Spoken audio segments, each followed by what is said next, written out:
The Raven by Edgar Allan Poe.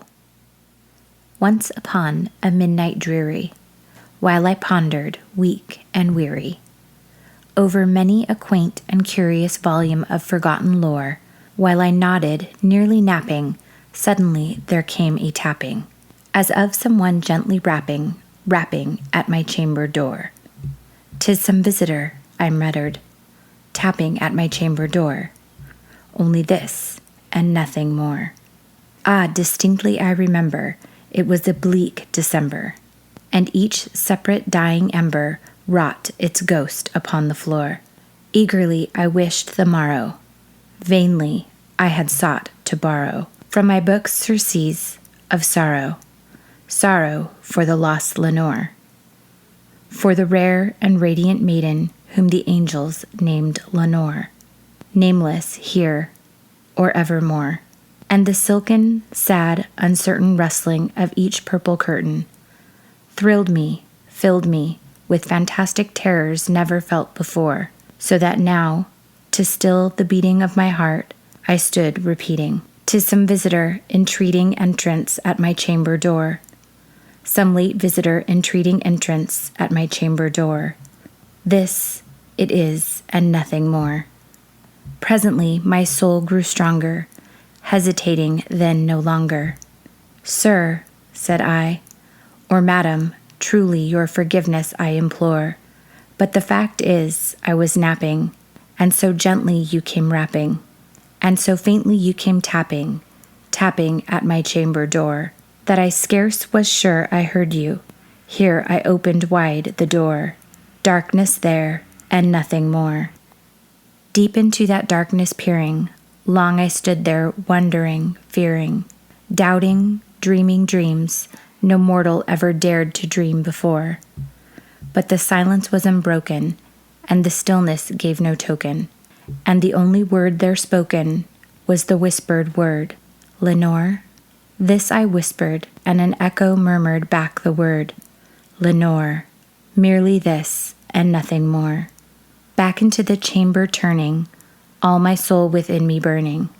Soon again I heard a tapping somewhat louder than before. "Surely," said I, "surely that is something at my window lattice. Let me see, then, what thereat is, and this mystery explore. Let my heart be still a moment, and this mystery explore. 'Tis the wind, and nothing more." Open here I flung the shutter, when, with many flirt and flutter, in there stepped a stately raven of the saintly days of yore. Not the least obeisance made he, not a minute stopped or stayed he, but with mine of lord or lady, perched above my chamber door, perched upon a bust of Pallas just above my chamber door, perched and sat, and nothing more. Then this ebony bird beguiling my sad fancy into smiling, by the grave and stern decorum of the countenance it wore. "Though thy crest be shorn and shaven, thou," I said, "art sure no craven?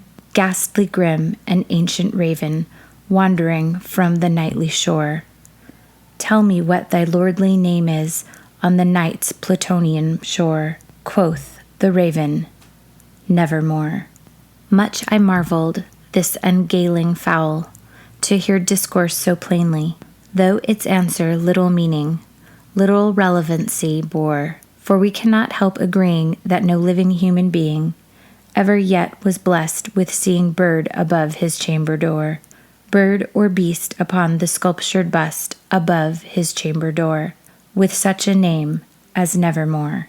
But the raven, sitting lonely on the placid bust, spoke only that one word, as if his soul in that one word did he outpour.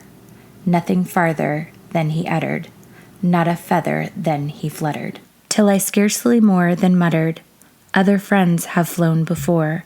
On the morrow he will leave me, as my hopes have flown before." Then the bird said nevermore. Startled at the stillness broken by reply so aptly spoken, "Doubtless," said I, "what it utters is only stock and store, caught from some unhappy master whom unmerciful disaster followed fast and followed faster, till his songs one burden bore, till the dirges of his hope that melancholy burden bore, of never, nevermore. But the raven still beguiling all my fancy into smiling, straight I wheeled a cushioned seat in front of bird and bust and door. Then, upon the velvet sinking, I betook myself to linking fancy unto fancy, thinking what this ominous bird of yore, what this grim, ungaling, ghastly, gaunt, and ominous bird of yore meant in croaking nevermore. This I sat engaged in guessing, but no syllable expressing, to the fowl whose fiery eyes now burned into my bosom's core.